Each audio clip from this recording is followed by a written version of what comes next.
जब किसी ट्रांजिस्टर को स्विच के फॉर्म में यूज किया जाता है तो उसके लिए कुछ इस टाइप का सर्किट बनाया जाता है ना। हमने एक तो देखा एम्पलीफायर सर्किट था, ये जो है स्विच वाला सर्किट है। दोनों में थोड़ा सा फर्क है। एम्पलीफायर सर्किट में यहाँ पर एक एसी सोर्स हुआ करता था, यहाँ पर जो है एसी सोर्स गायब है, यहाँ पर सिर्फ डीसी बैटरी लगाया गया है, यहाँ भी और यहाँ भी। तो ये इनपुट वोल्टेज है यहाँ पर और ये आउटपुट वोल्टेज है। तो इस सर्किट में अगर इस इनपुट वोल्टेज को हम लोग वैरी कराएंगे तो आउटपुट वोल्टेज जो है वो भी वैरी करता है। जो वेरिएशन है वो देखेंगे यहाँ पर ग्राफ से दिखाया गया है। इनपुट वोल्टेज हमने रखा है एक्स एक्सिस पर और आउटपुट वोल्टेज रखा है वाई एक्सिस पर। तो कुछ इस तरह से वैरी करता है ना। तो अब देखेंगे कि यहाँ पर जब इनपुट वोल्टेज बहुत ही कम है तो यहाँ पर आउटपुट वोल्टेज जो है वो बहुत ही ज्यादा है ना, बहुत ही ज्यादा है। इसको हम लोग कहते हैं कट ऑफ रीजन कहा जाता है इसको। ये हो गया कट ऑफ रीजन। और यहां से यहां देखेंगे काफी तेज वेरिएशन हो रहा है ना। इनपुट वोल्टेज जो है वो चेंज करने से आउटपुट वोल्टेज में बहुत ज्यादा वेरिएशन हो रहा है। इधर वेरिएशन ज्यादा नहीं हो रहा था। तो इसको जो है इसको कहा जाता है एक्टिव रीजन। एक्टिव रीजन ये वाला जो पोर्शन है ये ग्राफ का पोर्शन, ठीक। और इसके आगे ये वाला जो पार्ट है इसको कहा जाता है सैचुरेशन रीजन। इस रीजन में भी आउटपुट वोल्टेज में ज्यादा वेरिएशन नहीं हो रहा है ना। इधर भी बहुत थोड़ा सा वेरिएशन हो रहा है। तो यहां पर देख सकते हैं कि इनपुट वोल्टेज को चेंज करने से आउटपुट वोल्टेज चेंज होता है और आउटपुट वोल्टेज पर डिपेंड करता है कि यहां से कितना करंट फ्लो करेगा, यानी आउटपुट करंट डिपेंड करता है आउटपुट वोल्टेज पर। तो यहां पर नीचे एक और ग्राफ दिखाया गया है। यह है आउटपुट वोल्टेज और ये दिखाया गया है आउटपुट करंट। आउटपुट करंट मतलब कि जो कलेक्टर है, कलेक्टर से पास करने वाला करंट है ना। तो इसमें ये बहुत सारे ग्राफ दिखाए गए हैं एक्चुअली में। तो ये जो ग्राफ देख रहे हैं आप यहां से यहां तक, ये जो ग्राफ दिखाया गया है उसमें बेस करंट 200 माइक्रो एम्पियर लिया गया है। डिफरेंट बेस करंट के लिए ग्राफ बनाए गए हैं। तो टोटल 5 बेस करंट लिए गए हैं, डिफरेंट बेस करंट लिए गए हैं और उसके लिए 5 ग्राफ भी बनाया गया है।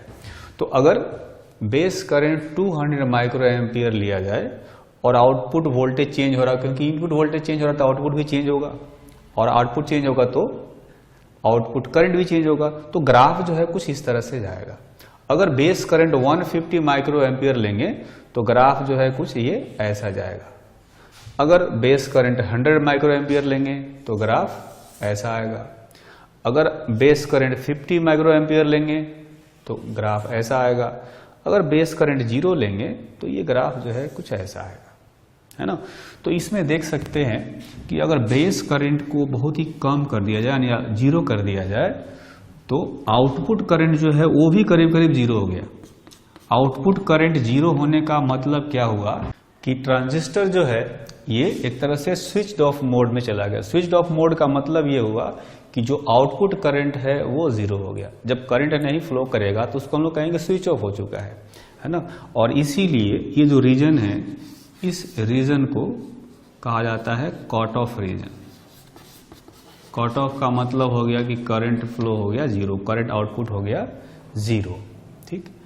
और अगर ऐसा देखेंगे कि जब बेस करंट को बहुत ही ज्यादा कर दिया जाएगा तो ग्राफ ऐसा आता है ना। उसमें आउटपुट वोल्टेज जो है वो थोड़ा भी रहेगा तो इनपुट करंट बहुत ज्यादा है। तो ये वाला जो रीजन है एक्चुअली में इस रीजन को कहते हैं सैचुरेशन रीजन, है ना, सैचुरेशन रीजन। तो जिस तरह से यहां पर 3 रीजन थे, यहां भी 3 रीजन है।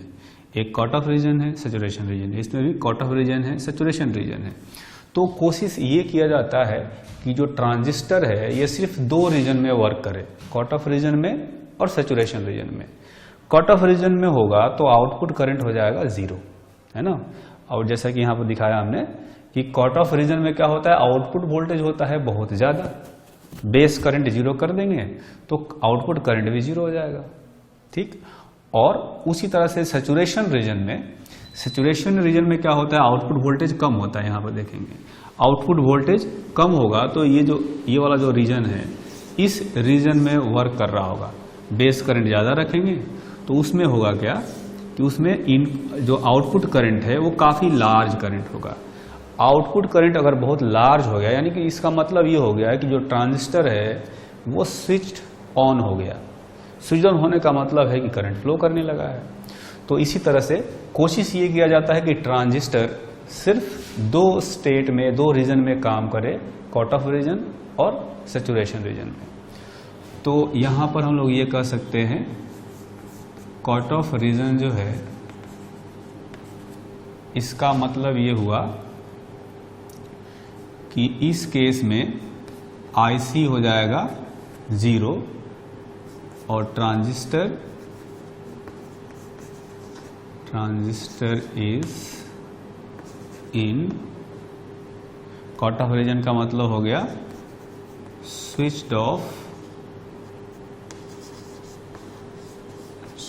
Of state. ठीक है, उसी तरह से सैचुरेशन रीजन की बात करें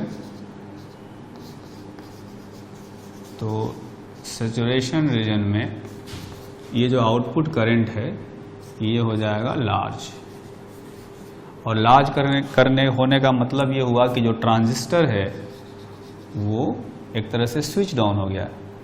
transistor is in switched on mode और state. So when transistor is used as a switch, then the circuit is designed such that transistor works only in 2 states,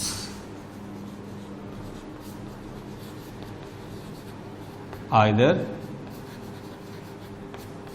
in cut off और कह सकते हैं only in 2 reason कहना ज़्यादा better है, either in cut off region और in saturation region.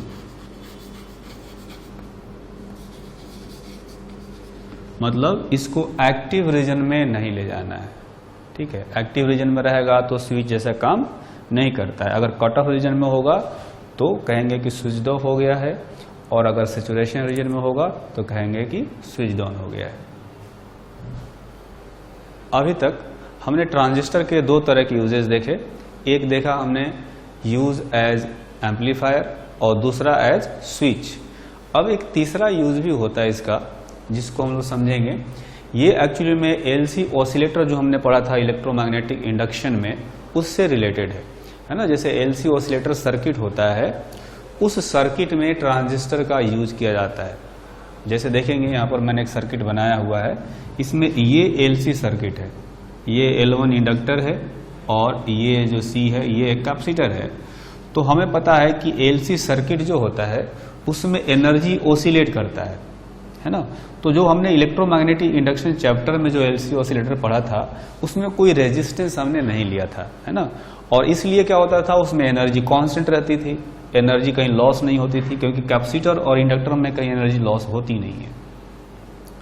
तो इसलिए उसमें एनर्जी कह ले या एनर्जी का एम्पलीट्यूड कह ले वो कांस्टेंट रहता था। लेकिन यहाँ पर अगर देखें प्रैक्टिकली क्या होता है कि हर वायर का अपना कुछ ना कुछ रेजिस्टेंस होता है। तो उससे क्या होगा कि जो एनर्जी है वो धीरे धीरे कम हो रहा होगा। एनर्जी कम होने से ऑसिलेशन का जो एम्पलीट्यूड है वो कम होने लगेगा।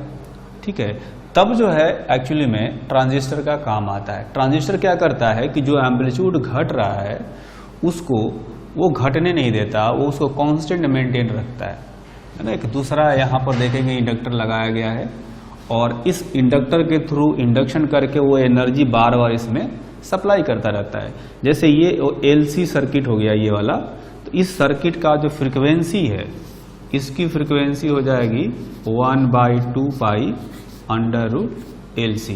तो इतनी ही फ्रीक्वेंसी के साथ में अगर ये इंडक्टर इसको एनर्जी सप्लाई करता रहे तो क्या होगा कि इसकी जो एनर्जी है वो घटेगी नहीं। एनर्जी नहीं घटेगी तो इसका एम्पलीट्यूड नहीं घटेगा, है ना। तो इसमें ट्रांजिस्टर का काम क्या होता है, transistor only keeps amplitude of oscillation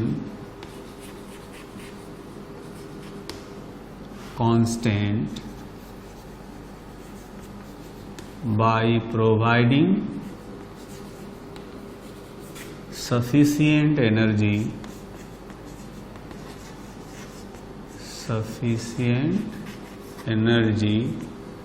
at right time in regular intervals, है ना।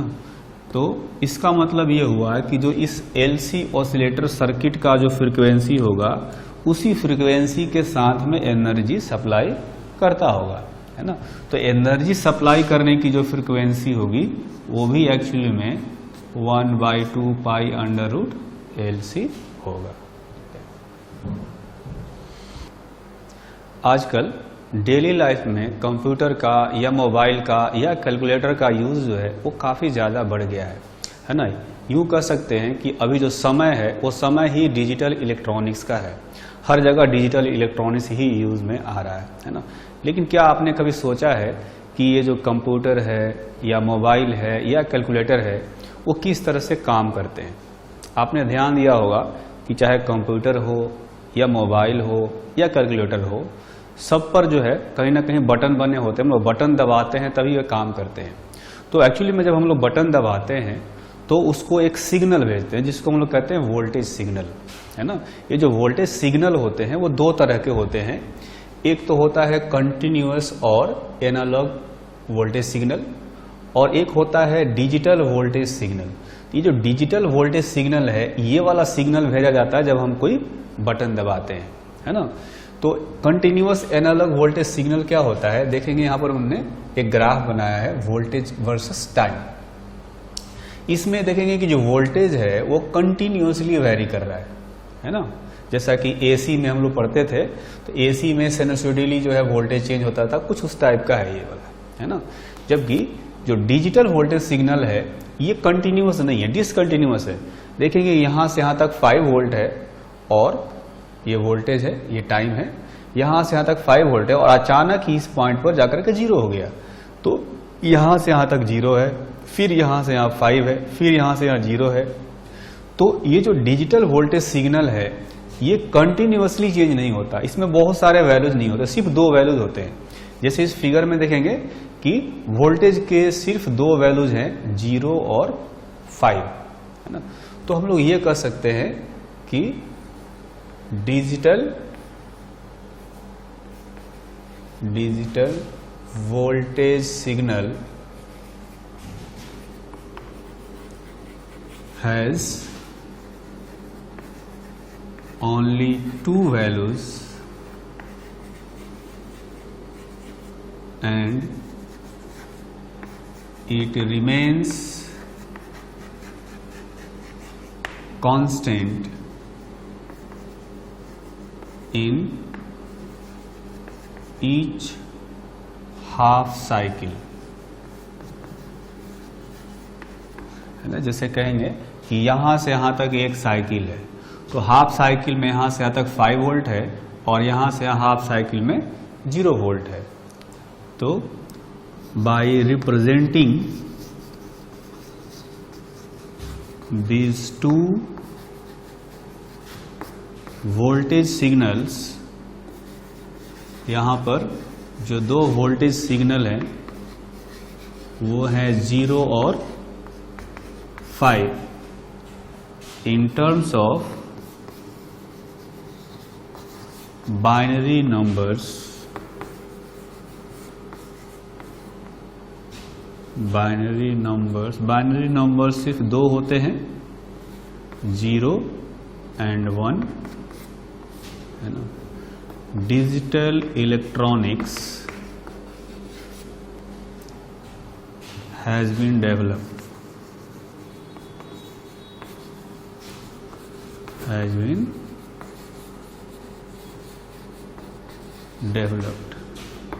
ये कह सकते हैं कि जो कंप्यूटर है या मोबाइल है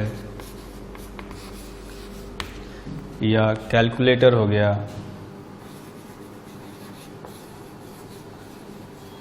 कैलकुलेटर्स आर आउटकम ऑफ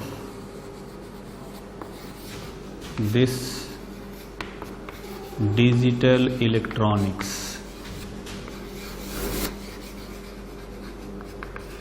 ठीक है, तो इसका मतलब ये है कि चूंकि सिर्फ दो ही वोल्टेज सिग्नल होते हैं, वोल्टेज की जो वैल्यू होती है डिजिटल सर्किट में वो सिर्फ दो ही होती है, तो एक को 0 कहा जाता है और दूसरे को 1 कहा जाता है, क्योंकि बाइनरी नंबर में सिर्फ दो ही नंबर्स होते हैं। तो अगर ये 5 के जगह पर 4 वोल्ट भी होता और ये 0 4 होते तो 0 को 0 सिग्नल भेजेगा और 4 वाले को 1 सिग्नल भेजेगा वहां पर, है ना।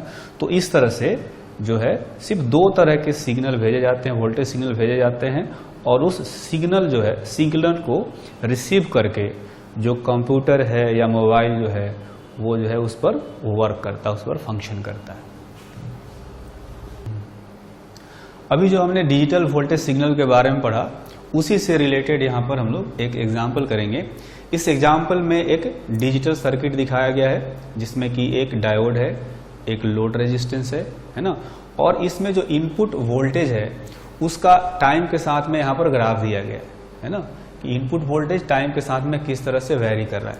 हमें क्या करना है कि जो आउटपुट वोल्टेज होगा, आउटपुट वोल्टेज का टाइम के साथ में ग्राफ प्लॉट करना है। एक्चुअली में हमने ग्राफ को प्लॉट कर दिया है, हम लोग सिर्फ चेक करेंगे कि ये जो ग्राफ है सही है या नहीं है। अगर सही है तो ये ग्राफ कैसे आया ये चेक करना है हमको, है ना। तो इसमें करेंगे क्या कि जैसे ये जो सर्किट है, इस सर्किट का ये वाला एंड मैं अर्थिंग कर देता हूं, मान लेता हूं कि यहाँ का पोटेंशियल है 0 और यहाँ पर इनपुट वोल्टेज रखा जाएगा। ठीक है, तो इनपुट वोल्टेज जो है शुरू में जो है -5 वोल्ट है, यहाँ पर देख सकते हैं -5 वोल्ट है यहाँ से यहाँ तक। तो अगर ये जो पॉइंट है इस पॉइंट का वोल्टेज मैं -5 वोल्ट रख दूं तो ये 0 जो है -5 से बड़ा है। 0 -5 से बड़ा होने का मतलब ये हुआ कि इस सर्किट में फिर जो करंट है वो ऐसे फ्लो करना चाहिए, लेकिन हमें पता है कि जो डायोड है वो इस डायरेक्शन में करंट फ्लो नहीं करने देता है, क्योंकि अगर यहाँ हायर वोल्टेज है यहाँ लोअर वोल्टेज है तो ये एक्चुअली में रिवर्स बायस हो चुका है और रिवर्स बायस में करंट फ्लो नहीं करने देता। अगर यहाँ से करंट फ्लो नहीं करेगा तो लोड रेजिस्टेंस के क्रॉस पोटेंशियल डिफरेंस आएगा 0। तो इसलिए यहाँ पर देखें कि जो ग्राफ है वो 0 है। ठीक है, ये जितना देर तक -5 वोल्ट इनपुट वोल्टेज होगा उतना देर तक आउटपुट वोल्टेज 0 आएगा। उसके बाद जब इनपुट वोल्टेज हो जाएगा +5 यहाँ से यहाँ, तो मैं इसको +5 वोल्ट कर दूंगा। अब यहाँ का पोटेंशियल ज्यादा हो गया यहाँ से, तो करंट जो है इस डायरेक्शन में आएगा और जो डायोड है वो इस डायरेक्शन में करंट फ्लो करने देता है, क्योंकि ये फॉरवर्ड बायस हो चुका है।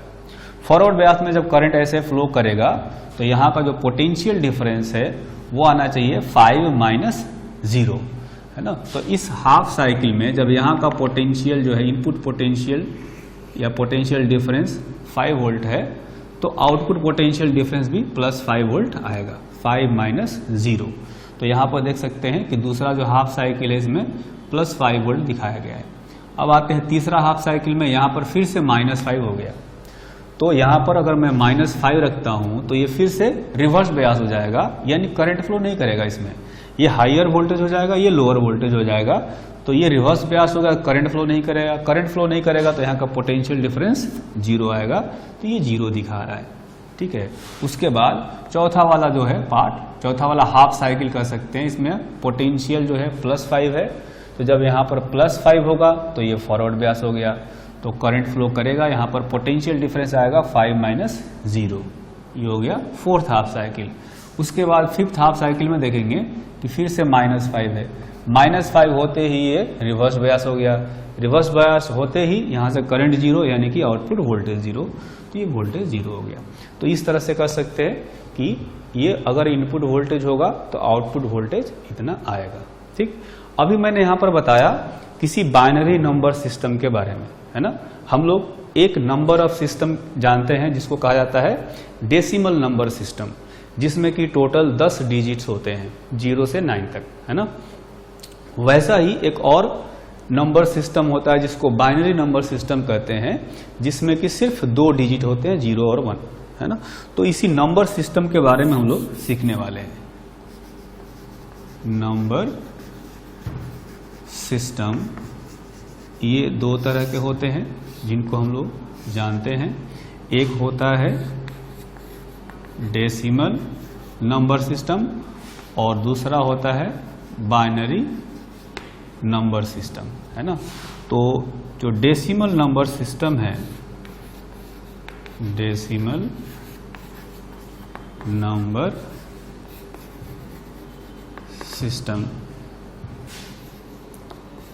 in this number system there are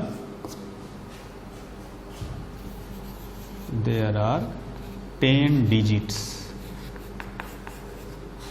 10 digits कौन कौन से हैं? एक 0 है, 1 2 3 4 5 6 7 8 9, है ना। बाकी आगे के जितने भी नंबर्स आते हैं वो इन्हीं 10 डिजिट को मिला करके बने होते हैं। ठीक है, और इस नंबर सिस्टम में जो बेस होता है वो होता है 10। Base of decimal number system is 10। Base का क्या मतलब है, इसको समझने के लिए मैं एक नंबर लेता हूं 6738, ये नंबर है। ठीक है, तो हम लोग क्या करेंगे, सबसे पहले इनका एक पोजीशन का नंबर देते हैं। जैसे 8 है, 8 के ऊपर लिखेंगे 0, 3 के ऊपर लिखेंगे 1, 7 के ऊपर रखेंगे 2 और 6 के ऊपर रखेंगे 3, है ना। एक्चुअली में जो 8 है, जो सबसे राइट मोस्ट डिजिट है, ये एक्चुअली में लिस्ट सिग्निफिकेंट डिजिट होता है ना। और जो सबसे लेफ्ट में है ये मोस्ट सिग्निफिकेंट डिजिट होता है। तो लिस्ट सिग्निफिकेंट डिजिट जो है उसके ऊपर 0 रखना है और लेफ्ट साइड में नंबर बढ़ाते जाना, 0 1 2 3। ये जो नंबर्स है एक्चुअली में इनकी प्लेस वैल्यू निकालने के काम आती है ना। तो जैसे इसी नंबर को मैं लिखना चाहूँ तो ऐसे लिखूंगा कि जैसे 6 इंटू इसका जो प्लेस वैल्यू निकालेंगे, प्लेस वैल्यू निकालने के लिए क्या करते हैं, 10 पावर 3, ये प्लेस वैल्यू आएगा, है ना। तो इसका प्लेस वैल्यू, किसी भी डिजिट का प्लेस वैल्यू निकालने के लिए हम लोग ये 10 नंबर जो है इसको यूज कर रहे हैं।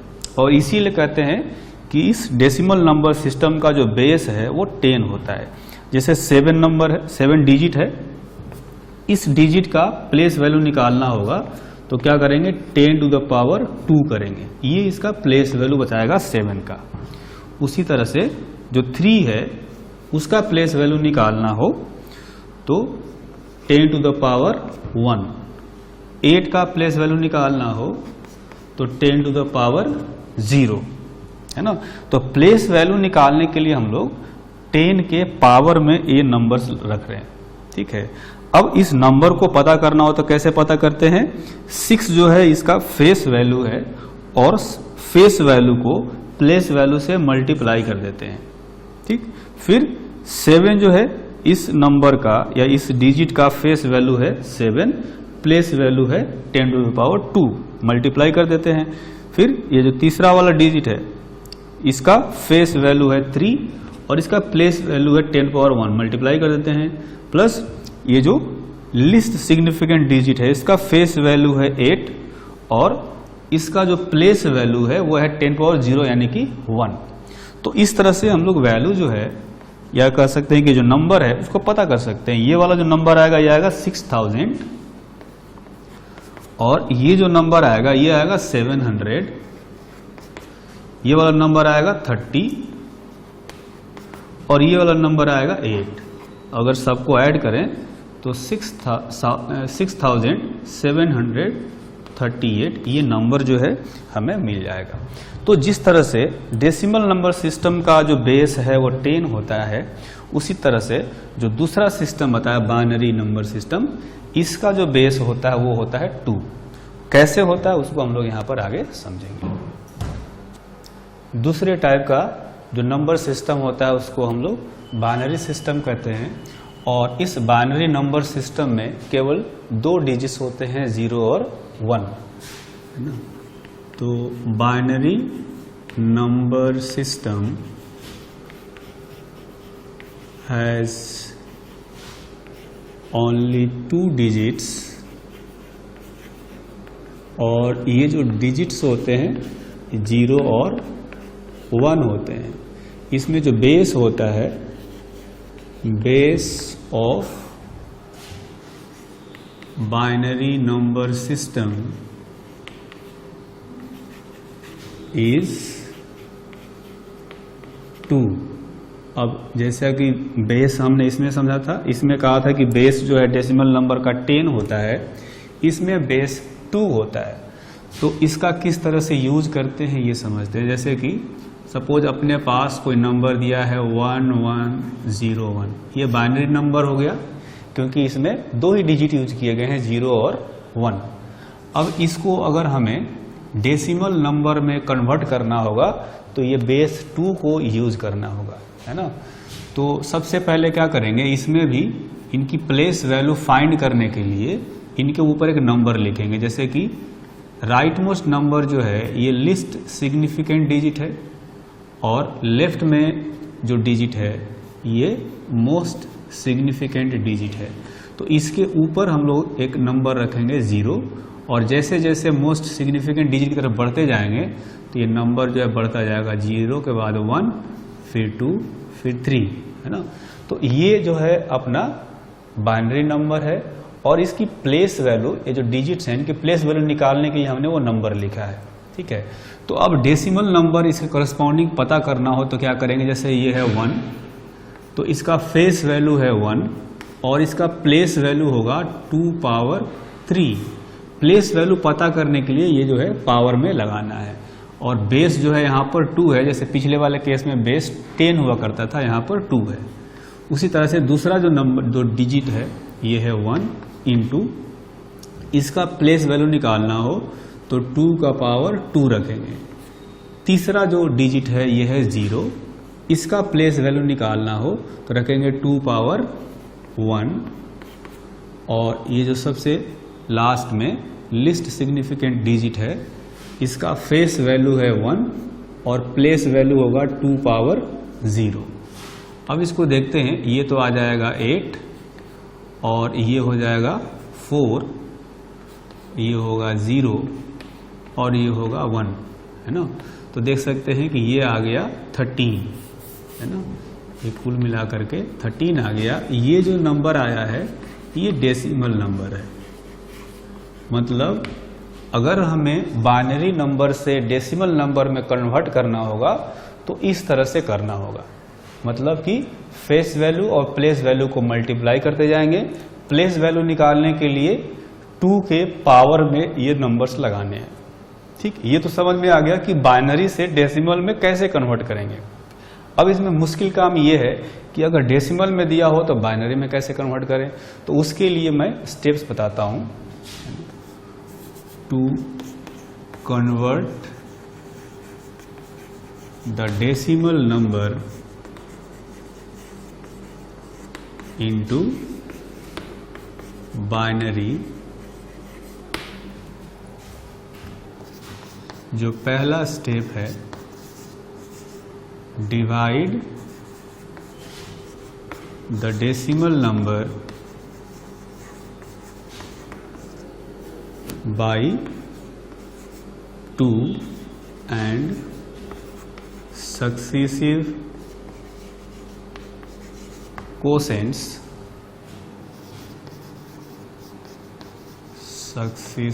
quotients by 2 till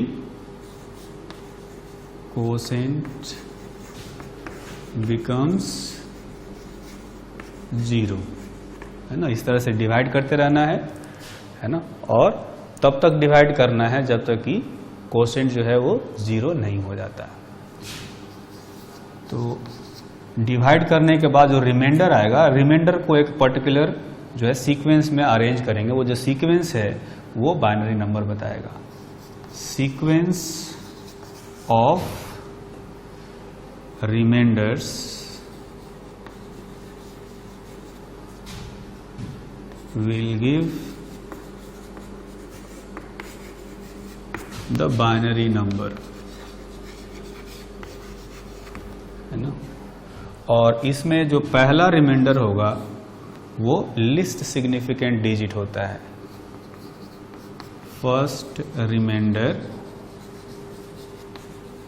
will be least significant digit and last remainder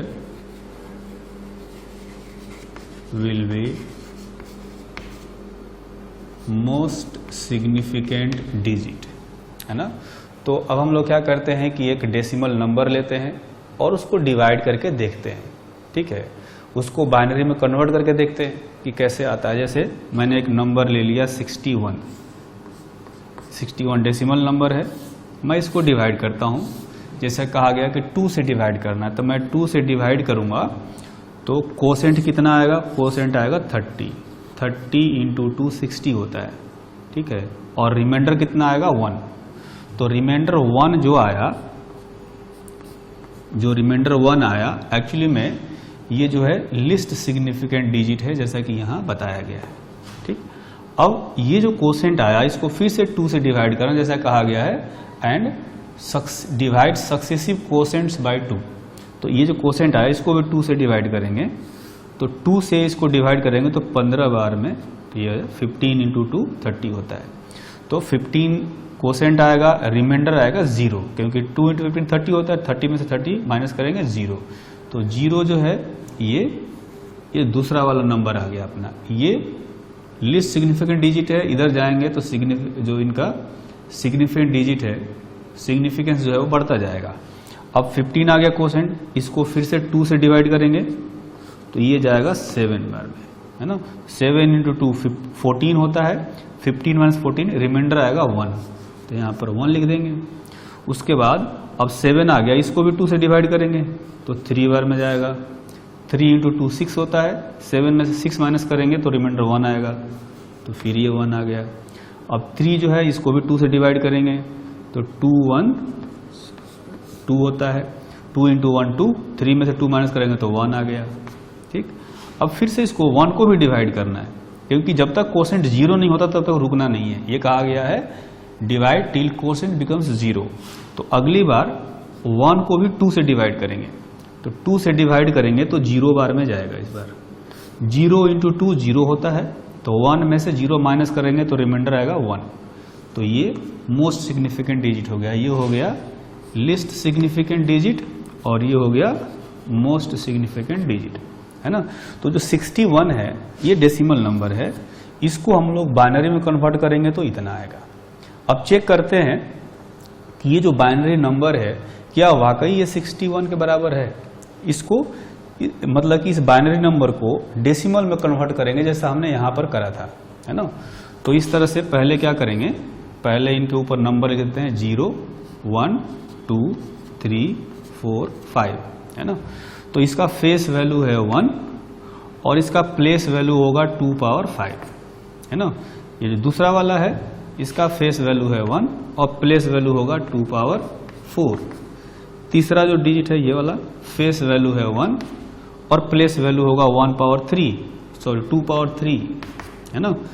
अब ये फोर्थ वाला है, इसका फेस वैल्यू है 1 और प्लेस वैल्यू होगा 2 पावर 2, है ना। फिर ये वाला जो नंबर है इसका फेस वैल्यू है 0 और प्लेस वैल्यू होगा 2 पावर 1, उसके ऊपर 1 लिखा हमने, तो 2 पावर 1 इसकी प्लेस वैल्यू हो गई। और लास्ट जो डिजिट है इसका फेस वैल्यू है 1 और इसका प्लेस वैल्यू होगा 2 पावर 0, है ना। अब देखते हैं कि ये 61 आता है कि नहीं आता, है ना। तो ये देखेंगे, ये आ जाएगा 32, ये आ जाएगा 16, ये आएगा 8, ये आएगा 4, ये हो जाएगा 0 और ये हो जाएगा 1, है ना। तो देख सकते हैं कि ये जो नंबर्स हैं, है ना, 16 और 8, ये हो जाएगा 24 और 4 28, 28 और 32 60, 60 और 1 61, है ना। तो इस तरह से 61 को पहले हमने बाइनरी नंबर में कन्वर्ट किया, फिर इस बाइनरी नंबर को वापस डेसिमल में कन्वर्ट करके चेक किया तो वापस 61 आ रहा है। यानी ये जो तरीका है इसी को हमें सही तरीके से अप्लाई करना है।